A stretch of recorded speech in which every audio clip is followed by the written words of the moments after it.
ଆଜିର ଏହି କାର୍ଯ୍ୟକ୍ରମଟି ବୃଷ ରାଶିର ବ୍ୟକ୍ତିବିଶେଷ ମାନଙ୍କ ପାଇଁ ବହୁତ ଅଧିକ ଗୁରୁତ୍ୱପୂର୍ଣ୍ଣ ଅଟେ।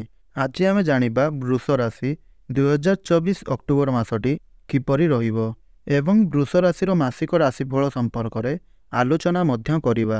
ବୃଷ ରାଶିର ବ୍ୟକ୍ତିବିଶେଷ ମାନଙ୍କର ଅକ୍ଟୋବର ମାସଟି କିପରି ରହିବ ସମ୍ପୂର୍ଣ୍ଣ ଭାବରେ ଆମେ ସେହି ସମ୍ପର୍କରେ ଆଲୋଚନା କରିବା। ସେମାନଙ୍କର ସ୍ୱାସ୍ଥ୍ୟ, ଶିକ୍ଷା, ପ୍ରେମ, ବୈବାହିକ ଜୀବନ, ଭାଗ୍ୟ, କ୍ୟାରିୟର, ବେପାର କିପରି ରହିବ ଏହି ଅକ୍ଟୋବର ମାସରେ। ନବଗ୍ରହମାନଙ୍କର ସ୍ଥିତି ମଧ୍ୟ ପରିଲକ୍ଷିତ କରିବା। ନବଗ୍ରହମାନେ କେଉଁ ପ୍ରକାରର ଫଳ ଦେବାରେ ସକ୍ଷମ ହେବେ ତାହା ମଧ୍ୟ ଦେଖିବା ଏବଂ ଶେଷରେ ଅଶୁଭତ୍ୱ ପ୍ରଦାନ କରୁଥିବା ଗ୍ରହମାନଙ୍କର କୁପ୍ରଭାବ ପାଇଁ କିଛି ବିଶେଷ ପ୍ରତିକାର ସମ୍ପର୍କରେ ମଧ୍ୟ ଜାଣିବା। ସେଥିପାଇଁ ଏହି ଭିଡ଼ିଓଟିକୁ ଶେଷ ପର୍ଯ୍ୟନ୍ତ ଆପଣମାନେ ଦେଖନ୍ତୁ। ତା ପୂର୍ବରୁ ଆପଣମାନେ ଆମର ଏହି ଭିଡ଼ିଓଟିକୁ ଗୋଟିଏ ଲାଇକ୍ କରନ୍ତୁ ଏବଂ ତଳେ ଆସୁଥିବା କମେଣ୍ଟ ବକ୍ସରେ ଜୟ ଶ୍ରୀ ଜଗନ୍ନାଥ, ଜୟ ମାତା ଲକ୍ଷ୍ମୀ ଅବଶ୍ୟ ଲେଖନ୍ତୁ। ଆଉ ଚ୍ୟାନେଲଟିକୁ ମଧ୍ୟ ସବସ୍କ୍ରାଇବ୍ କରିନିଅନ୍ତୁ। ସର୍ବପ୍ରଥମେ ଆପଣଙ୍କର ସ୍ୱାସ୍ଥ୍ୟ ସମ୍ପର୍କରେ ଆଲୋଚନା କରିବା। ଆପଣଙ୍କର ସ୍ୱାସ୍ଥ୍ୟ କିପରି ରହିବ ଏହି ଅକ୍ଟୋବର ମାସ 2024ରେ। ପ୍ରଥମ ଭାବଟି ହୋଇଥାଏ ଆପଣଙ୍କର ଶରୀରର ଭାବ, ସ୍ୱାସ୍ଥ୍ୟର ଭାବ, ଇମ୍ୟୁନିଟି ସିଷ୍ଟମର ଭାବ ଏବଂ ଆପଣଙ୍କର ପ୍ରଥମ ଭାବର ଅଧିପତି ହେଉଛନ୍ତି ଶୁକ୍ରଦେବ, ଯିଏକି ଆପଣଙ୍କର ଷଷ୍ଠ ଭାବରେ ବିରାଜମାନ କରିଛନ୍ତି। ହେଲେ 13 ଅକ୍ଟୋବରକୁ ସେ ଆପଣଙ୍କର ସପ୍ତମ ଭାବକୁ ଚଳନ କରିବେ, ଅର୍ଥାତ୍ କେନ୍ଦ୍ରକୁ ଚଳନ କରିବେ। ବନ୍ଧୁଗଣ, ଏହି ମାସରେ ଶୁକ୍ରଙ୍କର ସ୍ଥିତି କେବଳ ଭଲ ନୁହଁ ବରଂ ବହୁତ ଭଲ ରହୁଅଛି। କାହିଁକିନା ଶୁକ୍ର ତାଙ୍କର ନିଜ ଗୃହରେ ବିରାଜମାନ ଅଛନ୍ତି ଏବଂ ସେ ବହୁତ ବଳବାନ ଅବସ୍ଥାରେ ରହିଛନ୍ତି। ପୁଣି 13 ଅକ୍ଟୋବରକୁ ସେ କେନ୍ଦ୍ରକୁ ଆସିବେ ଏବଂ ଏଠି ମଧ୍ୟ ଶୁକ୍ର ବହୁତ ଭଲ ରହିବେ। ଏହା ସହିତ ଏଠି ଶନିଙ୍କର ପରିସ୍ଥିତି ମଧ୍ୟ ଠିକ୍ ଅଛି ଏବଂ ଆପଣଙ୍କର ସୂର୍ଯ୍ୟ ମଧ୍ୟ ବହୁତ ଭଲ ସ୍ଥିତିରେ ରହିଛନ୍ତି। ଏହି ମାସରେ ଆପଣଙ୍କର ସ୍ୱାସ୍ଥ୍ୟ ବହୁତ ଭଲ ରହିବ। ଆପଣଙ୍କର ସ୍ୱାସ୍ଥ୍ୟକୁ ନେଇ କୌଣସି ପ୍ରକାରର ବି ଚିନ୍ତା ନାହିଁ। ପୂର୍ବରୁ ଯଦି ଆପଣଙ୍କର କୌଣସି ବି ପ୍ରକାରର ସ୍ୱାସ୍ଥ୍ୟଜନିତ ସମସ୍ୟା ଗୁଡ଼ିକ ଲାଗି ରହୁଥିଲା ତେବେ ତାହା ସବୁ ଆପଣଙ୍କର ଏହି ମାସରେ ନିଶ୍ଚୟ ରୂପରେ ଦୂର ହୋଇଯିବ ଏବଂ ଆପଣଙ୍କର ସ୍ୱାସ୍ଥ୍ୟରେ ସୁଧାର ଆସିବ। ଏବେ ଚାଲନ୍ତୁ ଜାଣିବା ଆପଣଙ୍କର ଶିକ୍ଷାକ୍ଷେତ୍ର କିପରି ରହିବ ଏହି ଅକ୍ଟୋବର ମାସ 2024ରେ। ବିଦ୍ୟାର୍ଥୀମାନଙ୍କ ପାଇଁ କିପରି ରହିବ ଏହି ଅକ୍ଟୋବର ମାସ। ତ ବନ୍ଧୁଗଣ, ପଞ୍ଚମ ଭାବଟି ହୋଇଥାଏ ଆପଣଙ୍କର ଶିକ୍ଷାର ଭାବ ଏବଂ ପଞ୍ଚମ ଭାବର ଅଧିପତି ହେଉଛନ୍ତି ବୁଧ, ଯିଏକି ଆପଣଙ୍କର ପଞ୍ଚମ ଭାବରେ ହିଁ ମାନେ ସ୍ୱଘରେ ବିରାଜମାନ କରିଛନ୍ତି ଏବଂ ବୁଧଙ୍କ ସହିତ ସୂର୍ଯ୍ୟ ମଧ୍ୟ ଅଛନ୍ତି। ଆପଣଙ୍କର ପଞ୍ଚମରେ ବୁଧାଦିତ୍ୟ ରାଜଯୁଗର ନିର୍ମାଣ ହେଉଅଛି। ଏହି ମାସରେ ଆପଣଙ୍କର ପାଠପଢ଼ା ମଧ୍ୟ ବହୁତ ଭଲ ରହିବ ଏବଂ ଆପଣଙ୍କୁ ଆପଣଙ୍କର ପାଠପଢ଼ାରେ ଉତ୍ତମ ଫଳ ମଧ୍ୟ ପ୍ରାପ୍ତି ହେବ।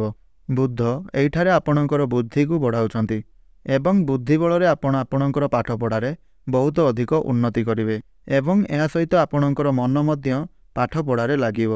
ଏହି ମାସରେ ଯଦି ଆପଣଙ୍କର କୌଣସି ପ୍ରକାରର ଏକ୍ଜାମ୍ ରହିଛି ତେବେ ଆପଣ ସେହି ଏକ୍ଜାମ୍ରେ ନିଶ୍ଚୟ ରୂପରେ ଉତ୍ତୀର୍ଣ୍ଣ ହେବେ ଏବଂ ଏହା ସହିତ ମଧ୍ୟ ଆପଣ କୌଣସି ପ୍ରକାରର ଉଚ୍ଚଶିକ୍ଷା କରିପାରନ୍ତି ଏବଂ କୌଣସି ପ୍ରକାରର ସ୍ଥାନରେ ମଧ୍ୟ ଆପଣ ନୂତନ ଆଡ଼ମିସନ୍ ହୋଇପାରନ୍ତି ଏବଂ ବୁଧ ଏଠାରେ ମଧ୍ୟ ଉଚ୍ଚସ୍ଥ ଅଛନ୍ତି, ଯାହାଦ୍ୱାରା କି ଆପଣଙ୍କୁ ଆପଣଙ୍କର ପାଠପଢ଼ାରେ ଉଚ୍ଚ ଫଳ ପ୍ରାପ୍ତି ହେବ।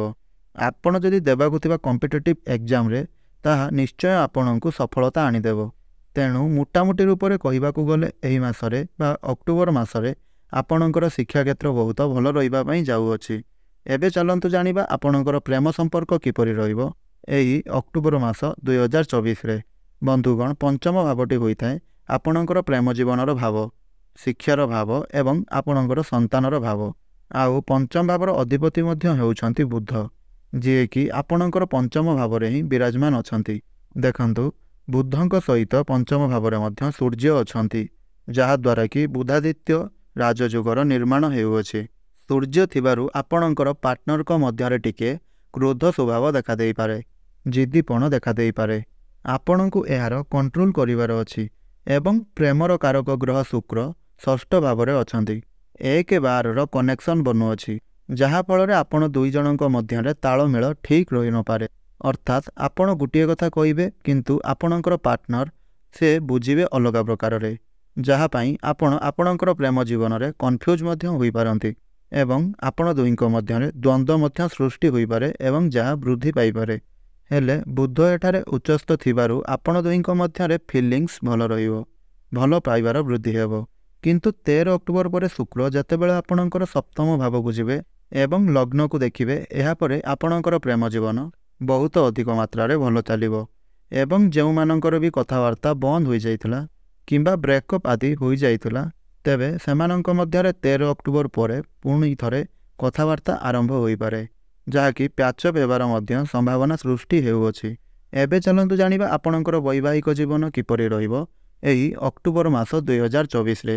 ବନ୍ଧୁଗଣ, ସପ୍ତମ ଭାବଟି ହୋଇଥାଏ ଆପଣଙ୍କର ବୈବାହିକ ଜୀବନର ଭାବ ଏବଂ ଆପଣଙ୍କର ସପ୍ତମ ଭାବର ଅଧିପତି ହେଉଛନ୍ତି ଯିଏକି ମଙ୍ଗଳ, ଆଉ ସେ ମଧ୍ୟ ଆପଣଙ୍କର ଦ୍ୱିତୀୟ ଭାବରେ ବିରାଜମାନ କରିଛନ୍ତି। ତେବେ ଦେଖନ୍ତୁ ବନ୍ଧୁଗଣ, ଏଠାରେ ଆପଣଙ୍କର ମଙ୍ଗଳଙ୍କର ସ୍ଥିତି ଠିକ୍ ଅଛି ଏବଂ ଦେବଗୁରୁ ବୃହସ୍ପତି ମଧ୍ୟ ଆପଣଙ୍କର ସପ୍ତମ ଭାବକୁ ଦେଖୁଛନ୍ତି ଏବଂ ଶନି ମଧ୍ୟ ଆପଣଙ୍କର ସପ୍ତମ ଭାବକୁ ଦେଖୁଛନ୍ତି। ହେଲେ ଏଠାରେ ଆପଣଙ୍କର ବୈବାହିକ ଜୀବନ ତ ଭଲ ଅଛି, କିନ୍ତୁ ଶନି ଦୃଷ୍ଟି ଦେଉଥିବା କାରଣରୁ ଆପଣଙ୍କର ପାର୍ଟନରଙ୍କ ମଧ୍ୟରେ ଟିକିଏ ଜିଦ୍ଦି ସ୍ୱଭାବ ଦେଖାଦେଇପାରେ, ଆଗ୍ରେସନ୍ ଦେଖାଦେଇପାରେ ଏବଂ ସେ ତାଙ୍କର ମନମାନି ଚଲାଇ ପାରନ୍ତି। ଏହା ସହିତ ସେ ମଧ୍ୟ ଆପଣଙ୍କର କଥା ନ ଶୁଣିପାରନ୍ତି, କିନ୍ତୁ ଆପଣଙ୍କର ଲାଇଫ୍ ପାର୍ଟନରଙ୍କର କ୍ୟାରିୟରରେ କୌଣସି ପ୍ରକାରର ଗ୍ରୋଥ୍ ହୋଇପାରେ, ଅର୍ଥାତ୍ ଫାଇନାନ୍ସିଆଲ ଗ୍ରୋଥ୍ ହୋଇପାରେ। ଯଦି ତାଙ୍କର କୌଣସି ପ୍ରକାରର ବେପାର ବାଣିଜ୍ୟ ରହିଥାଏ, ସେଥିରେ ମଧ୍ୟ ତାଙ୍କର ଗ୍ରୋଥ୍ ହୋଇପାରେ।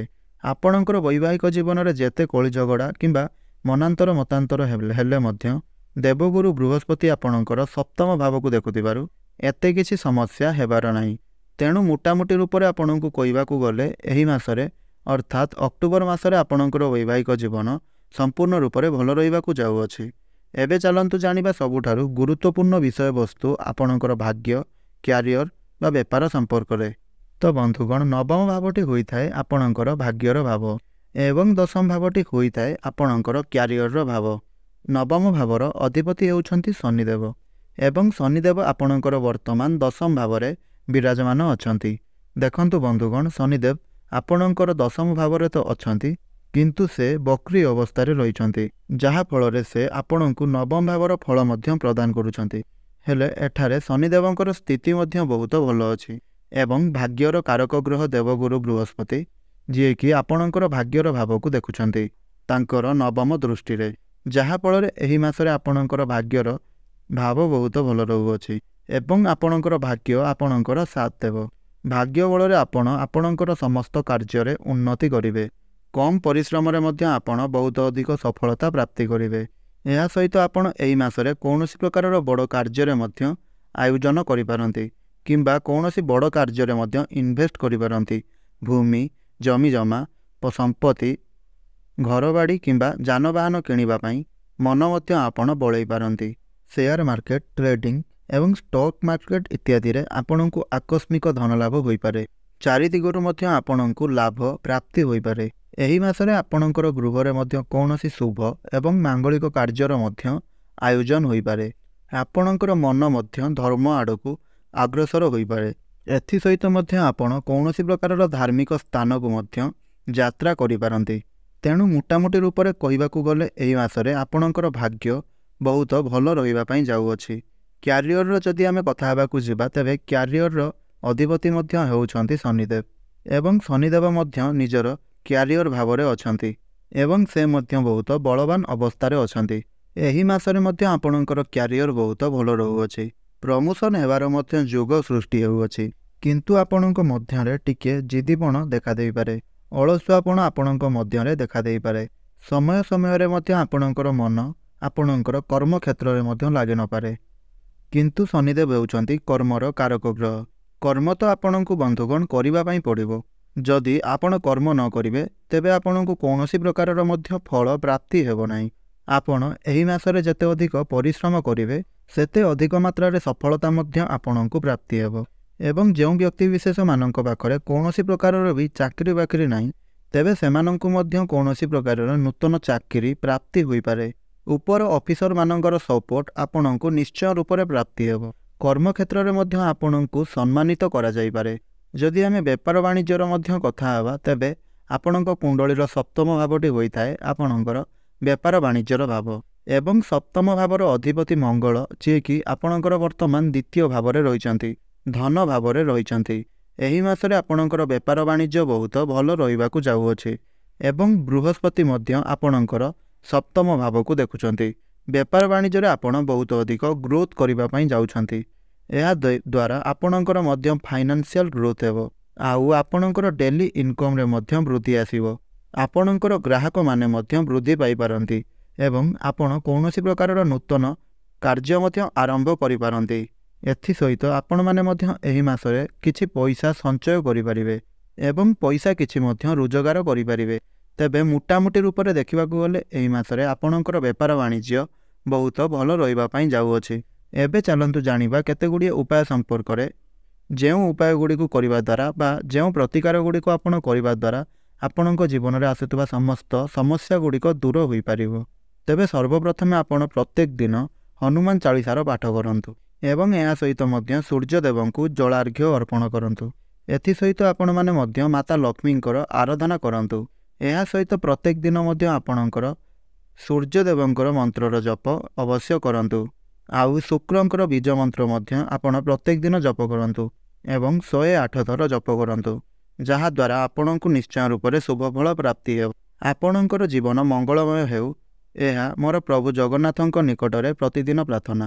ତେବେ ବନ୍ଧୁଗଣ, ଆପଣଙ୍କର ଯଦି ଏହି ରାଶିଟି ହୋଇଥାଏ ତେବେ ଆପଣ ଆମର ଏହି ଭିଡ଼ିଓଟିକୁ ଗୋଟିଏ ଲାଇକ୍ କରନ୍ତୁ ଏବଂ ତଳେ ଆସୁଥିବା କମେଣ୍ଟ ବକ୍ସରେ ଜୟ ଜଗନ୍ନାଥ, ଜୟ ମାତା ଲକ୍ଷ୍ମୀ ଅବଶ୍ୟ ଲେଖନ୍ତୁ।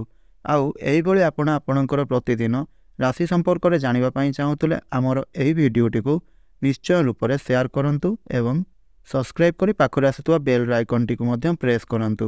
ତେବେ ଆଜିର ଭିଡ଼ିଓଟିକୁ ଏଇଠି ରଖୁଛି। ପୁଣି କଥା ହେବା ଆଉ ଏକ ନୂତନ ଭିଡ଼ିଓ ମାଧ୍ୟମରେ। ଧନ୍ୟବାଦ।